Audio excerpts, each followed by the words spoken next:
जय हिंद friends, welcome to my channel education centre 21। आज हम इस वीडियो में कक्षा 9 गणित एनसीईआरटी प्रश्नावली 12.2 के प्रश्न नंबर 4 को एक आसान तरीके से हल करेंगे। अगर आपने पुराने वीडियो यानी प्रश्न नंबर 1, 2, 3 नहीं देखे तो आप उसे देख सकते हैं हमारे चैनल पर जाकर, या तो आपको डिस्क्रिप्शन में लिंक मिल जाएगी, आप वहां से भी देख सकते हैं। चलिए हम अपने प्रश्न पर चलते हैं। देखिए प्रश्न में क्या कहता है, हम प्रश्न को पढ़ते हैं। एक त्रिभुज और एक समांतर चतुर्भुज का एक ही आधार है और क्षेत्रफल भी एक ही है। यानी हमें चित्र में एक त्रिभुज बनाना है और एक समांतर चतुर्भुज, लेकिन दोनों का आधार एक ही होना चाहिए। जब आधार एक रहेगा तो हम इसका क्षेत्रफल भी एक मानेंगे। और यदि त्रिभुज की भुजाएं 26 सेंटीमीटर, 28 सेंटीमीटर और 30 सेंटीमीटर है, यानी जब त्रिभुज है तो 3 भुजाएं दी गई हैं, 26, 28 और 30। तो समांतर चतुर्भुज 28 सेंटीमीटर के आधार पर स्थित है, तो उसकी संगत ऊंचाई ज्ञात कीजिए। तो चलिए पहले धीरे से हम प्रश्न को समझ लेते हैं। कहता है एक त्रिभुज और एक समांतर चतुर्भुज का एक ही आधार है और क्षेत्रफल भी एक ही है। यदि त्रिभुज की भुजाएं 26 सेंटीमीटर, 28 सेंटीमीटर और 30 सेंटीमीटर हैं, तो हमने सबसे पहले एक त्रिभुज बनाया। ये देखिए 26 सेंटीमीटर और ये 28 सेंटीमीटर और ये 30 सेंटीमीटर का। और अब कह रहा है कि 28 सेंटीमीटर वाले पर ही समांतर चतुर्भुज है, तो हमने एक यहाँ पर एक समांतर चतुर्भुज भी बना लिया। यही हमारा चित्र कहता है। अब कहता है कि इसकी संगत ऊंचाई, तो संगत ऊंचाई यहाँ से ली जाएगी, यहीं से इसकी हम संगत ऊंचाई, हमें यही यच जो है ज्ञात करना है, यही यच को। तो चलिए हम सबसे पहले ऊपर वाले का क्षेत्रफल ज्ञात कर लेते हैं, त्रिभुज का।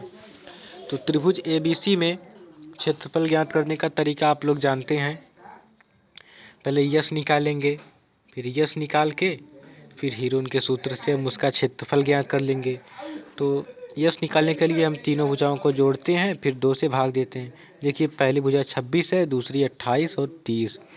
तो A + B + C बटे 2 करने पर आता है 26 + 28 + 30 बटे 2 बराबर 84 बटा 2 और बराबर 42 सेंटीमीटर। 84 में 2 से भाग देने पर फिर इसके बाद हीरोन सूत्र से हम त्रिभुज का जब क्षेत्रफल निकालेंगे, तो फार्मूला तो आपको पता होगा, सूत्र यस √ यस, यस - ए, यस - बी, यस - सी। तो इसमें जब हम रखते हैं तो यहाँ पर आता है 42 यस के जगह पे, और यस - ए के जगह पे 42 - 26, यस - बी के जगह पे 42 - 28 और यस - सी के जगह पे 42 - 30। तो ये 42 के 42 और 42 में से 26 जाएगा तो आएगा 16, 42 में से 28 जाएगा तो आएगा 14 और 42 में से 30 जाएगा तो आएगा 12। अब हम 42 को लिख सकते हैं 14 × 3, और हम 16 को लिख सकते हैं 4 × 4, और हम 14 को लिख सकते हैं, 14 को हम 14 ही रहने देते हैं, बल्कि 12 को लिख देते हैं 4 × 3। तो अब देखिए हम दोनों 14 को, अब ये एक 14, ये एक 14, तो यहाँ पर 2 14 लिख लिए।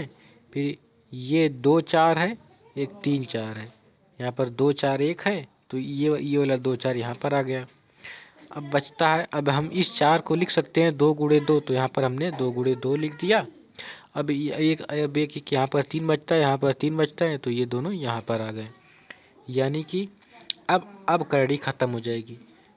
2 14 में से एक 14 बाहर आ गया, 2 4 में से एक 4 बाहर आ गया, 2 2 में से एक 2 बाहर आ गया, और 2 3 में से एक 3 बाहर आ गया। अब हम तीनों को गुणा करते हैं, तो ये 2 3 6 हो जाएगा, और ये 6 चौके 24, और 24 × 14 करने पर आएगा 336। अब ये क्षेत्रफल है, तो इसे हम वर्ग सेंटीमीटर में लिखते हैं। अब चूंकि प्रश्न में कहा गया है कि समांतर चतुर्भुज BCDE का क्षेत्रफल और त्रिभुज ABC का क्षेत्रफल बराबर है, जब बराबर है तो अतः समांतर चतुर्भुज BCD का क्षेत्रफल बराबर 336 वर्ग सेंटीमीटर, इसे हम लिख सकते हैं। अब देखिए समांतर चतुर्भुज का क्षेत्रफल का निकालने का एक फार्मूला क्या होता है, आधार गुणे ऊंचाई, आधार गुणे ऊंचाई हम समांतर चतुर्भुज के क्षेत्रफल निकालते हैं। तो यहाँ पर तो हम इसे लिख सकते हैं, बी को हम कहते हैं बेस यानी आधार, एच से कहते हैं हाइट यानी ऊंचाई। तो आधार गुणे ऊंचाई बराबर 336 वर्ग सेंटीमीटर। अब यहाँ पर ध्यान दीजिएगा कि हमने 336 क्यों लिखा। 336 इसलिए लिखा कि प्रश्न में कहा गया है त्रिभुज और समांतर चतुर्भुज का क्षेत्रफल बराबर है। फिर हम बी जो आधार है तो आधार की जगह पे 28 लिख देते हैं। 28 गुणे एच बराबर 336 वर्ग सेंटीमीटर। अब मैं एच को ज्ञात करना है, तब यहाँ पर देखिए 28 गुणे एच बराबर 336 वर्ग सेंटीमीटर।